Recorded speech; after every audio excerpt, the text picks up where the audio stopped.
بسم الله الرحمن الرحيم. الحمد لله رب العالمين وبه نستعين. أما بعد. رفق اور نرمی.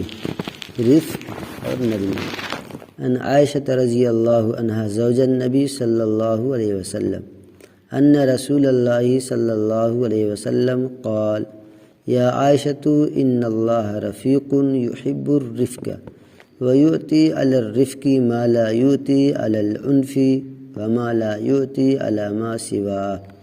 رواہ مسلم.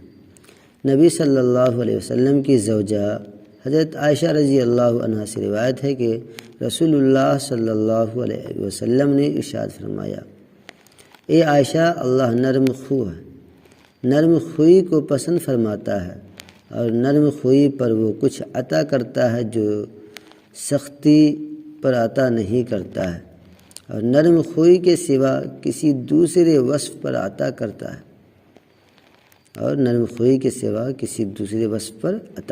ہے، اس حدیث کے اندر ہمیں یہ سبق ملتا ہے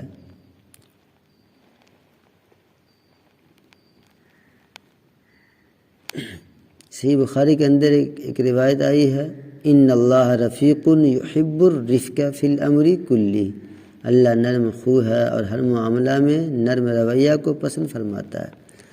دوسری حدیث کے اندر حضرت جریر رضی اللہ عنہ روایت کرتے ہیں کہ رسول اللہ صلی اللہ علیہ وسلم نے فرمایا، جو شخص نرم خوئی سے محروم ہے وہ تمام بھلائیوں سے محروم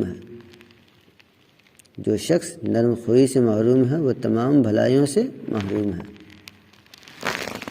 اس کا آپ اندازہ لگائیے کہ نبی صلی اللہ علیہ وسلم ہمیں اس سبق سے یہ بتا رہے ہیں، اس حدیث کے یہ معلوم چلا کہ نرم خوئی، نرم رویہ اختیار کرنے کی فضیلت ثابت ہوتی ہے.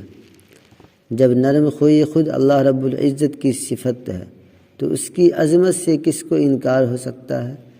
نرمی کے اندر خدا نے بڑی وسعت و برکت رکھی ہے. نرمی کے ذریعہ سے انسان وہ فائدے حاصل کر سکتا ہے جو سختی کے ذریعہ حاصل نہیں کر سکتا ہے.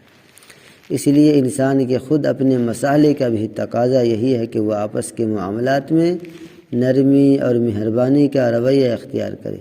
اللہ کو جو بات پسند ہو سکتی ہے وہ یہی ہے کہ اس کے بندے باہم ایک دوسرے پر مہربان ہو، وہ ایک دوسرے کے لیے